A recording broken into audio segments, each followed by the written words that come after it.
Aquí comienza Café Karlovich.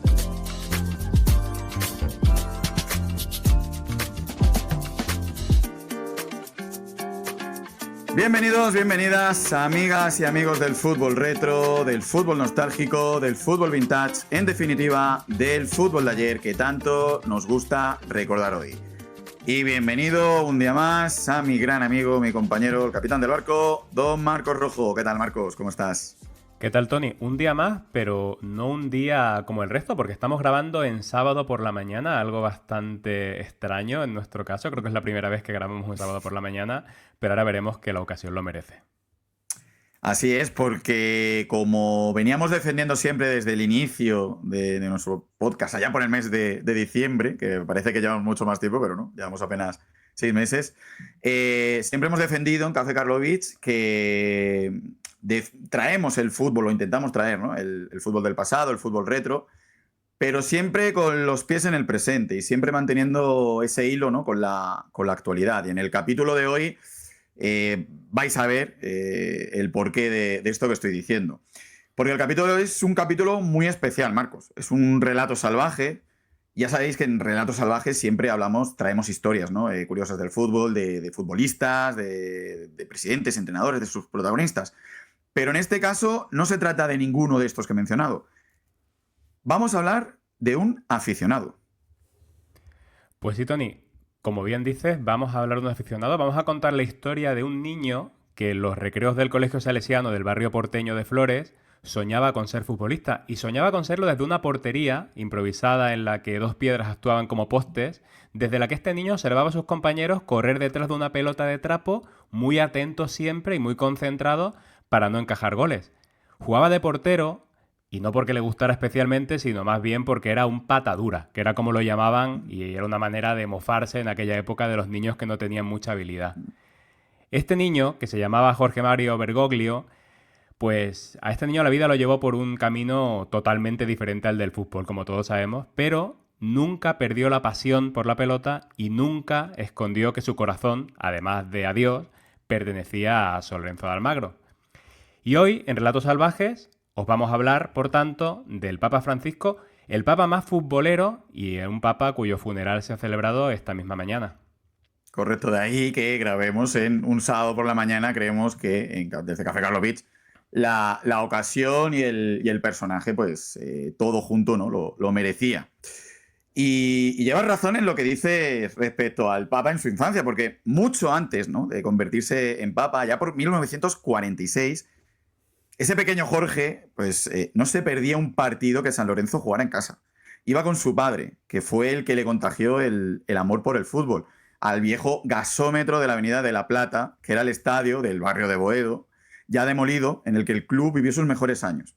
Allí, Jorge, como cualquier niño que va a ver a sus ídolos, pues vibraba con sus héroes. Se sabía la alineación de memoria entera, de carrerilla. Pero a él, que era portero, en los recreos, le gustaban especialmente los delanteros. En una época en la que se estilaba poner siempre un sobrenombre, ¿no? a las delanteras. A la del Ciclón de Boedo se le llamó el Terceto de Oro. Lo formaban el habilidoso y móvil Mamucho Martino, al que apodaban así porque parece que usaba la expresión más mucho.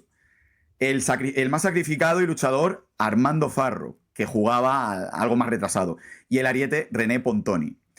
Se entendían a la perfección, con una mirada, y ayudaron a San Lorenzo a vivir una de las mejores etapas de su historia y ganar el campeonato de primera división de ese año, marcando, ojo al dato, Marcos, nada más y nada menos que 90 goles. Y al incluso hacer una gira por Europa, enfrentándose a grandes equipos, entre otros los equipos que en este podcast pues cada uno anima, ¿no? Por un lado al Real Madrid, por otro lado al Atlético de Madrid. Ojo, Marcos, venciendo a ambos. Sí, y ese último que has citado, René Pontoni, era el ídolo de Jorge Bergoglio. Era un ariete goleador, era un ariete muy técnico, uno de los mejores jugadores argentinos en la década de los 40 y que no fue aún más grande por una gravísima lesión de rodilla sufrida tras una dura entrada de un rival cuando solo tenía 28 años. Esto le llevó al Papa en una recepción de 2013 a jugadores italianos y argentinos, a los que recibió una audiencia antes de un partido amistoso que van a jugar entre las dos selecciones, a decir: ojalá que alguno de ustedes pueda hacer un gol esta noche como el de Pontoni. Y ese gol, al que hacía referencia el Papa, Estaba grabado en la retina del pontífice desde ese año 1946 que comentas, y yo lo he buscado para ver cómo era, por curiosidad, para ver si lo podíamos describir en el podcast.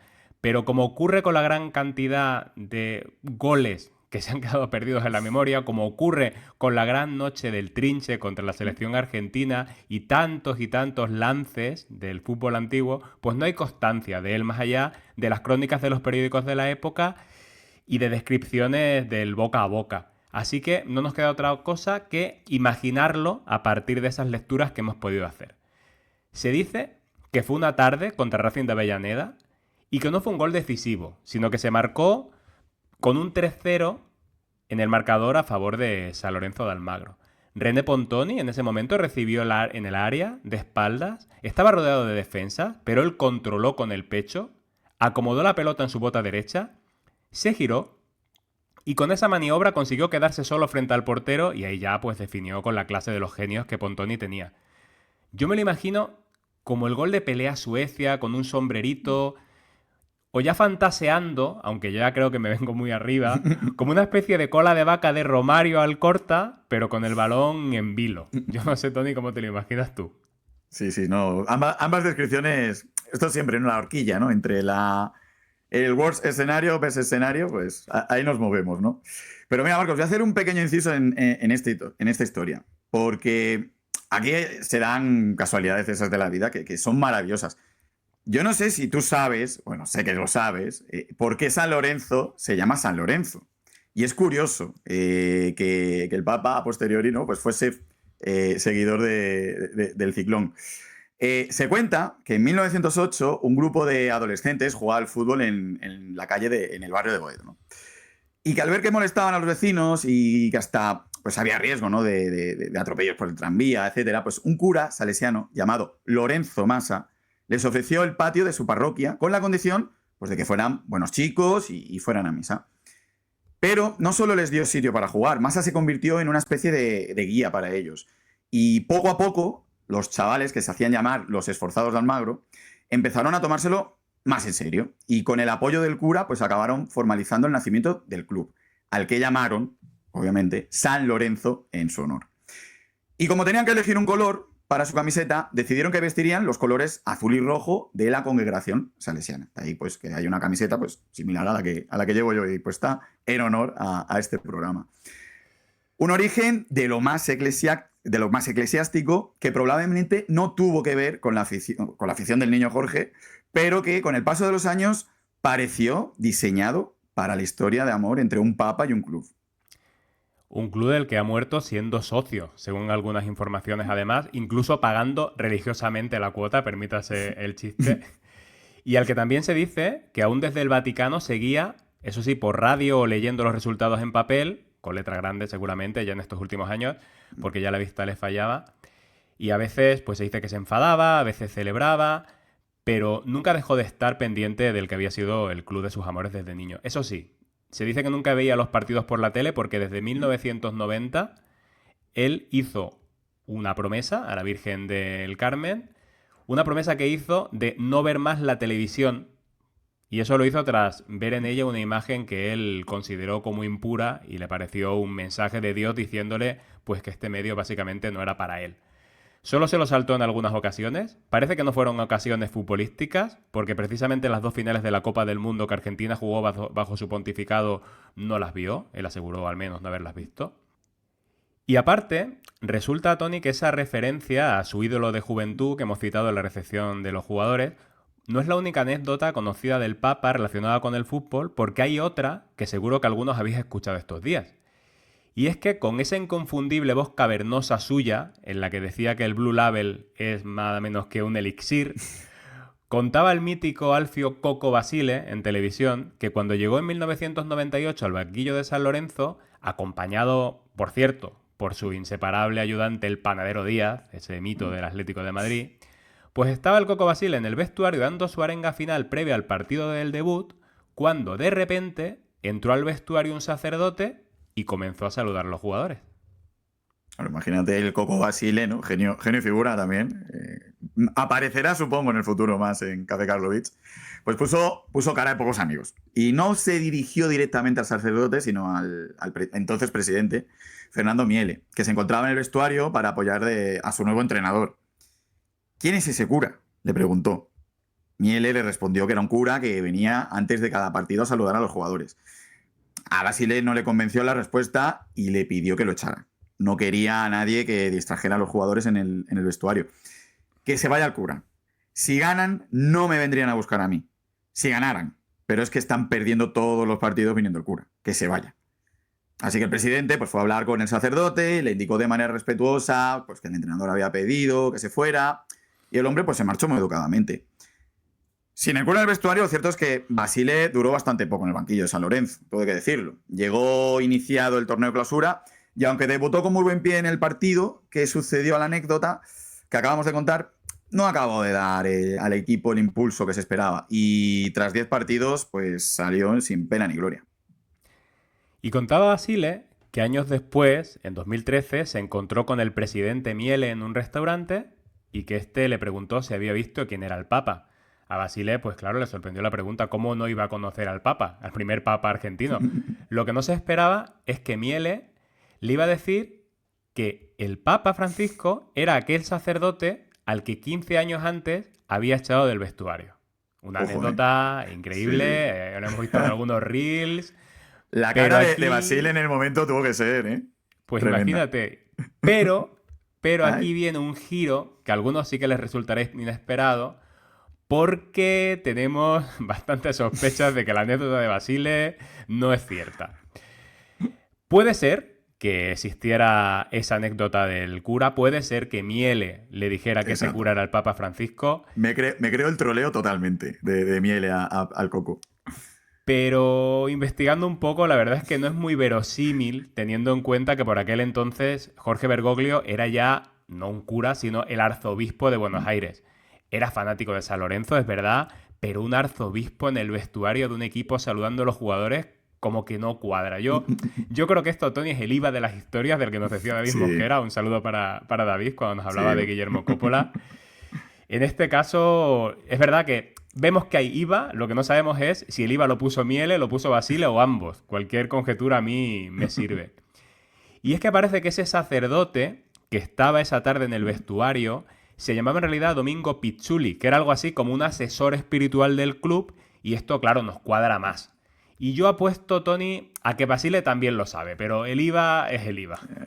Pues sí, Marco, el IVA de esas historias que hacen que a veces queden tan bien, ¿no? Mira, sí que fue Bergoglio, y aquí no hay IVA ninguno, el que en 2011, cuando ya no solo era arzobispo, sino que ya había sido nombrado cardenal, se personó en la inauguración de la capilla del club. La capilla se llamaba Lorenzo Massa, como religioso al que se dedicó también el nombre del club. Y Bergoglio aceptó la invitación del club de sus amores para inaugurarla. Y, de paso, dar la confirmación a los chicos de la cantera de San Lorenzo que vivían en la pensión del club, que aún no se hubieran formado. Uno de esos chicos, y de esto sí que hay fotos, fue al que muchos llamamos el Angelito del Atleti, Angelito Correa. Recordemos, pues formado en las categorías inferiores de San Lorenzo, con el que llegó a debutar y del cual se dio luego su pase al Atlético de Madrid. Y aún tenemos más conexiones del Papa Francisco con el fútbol, porque ya como Papa, Bergoglio fue el principal impulsor de unos partidos de carácter benéfico llamados los Partidos por la Paz, que celebraron 3 ediciones con sede en Roma, como no podía ser de otra manera. En 2014 la primera, en 2016 la segunda y en 2022 la tercera, con una playa de estrellas que participaron que realmente impresiona. Francesco Totti, Shevchenko, Eto'o, Messi, Zanetti, Gianluigi Buffon, Ronaldinho, Pirlo. Ojo, españoles como Manolo Sanchís y Julen Guerrero, que dentro de esta lista la verdad es que me han resultado bastante curiosos.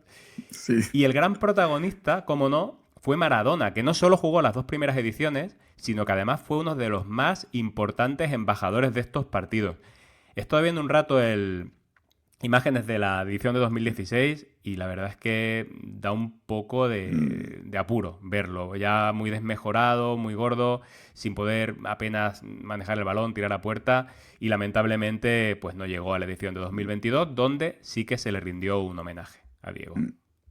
Pero fíjate, a pesar de haber conocido personalmente a Maradona, quien procesaba un gran cariño hacia el Papa, de él dijo que como jugador había sido de los más grandes, ¿no?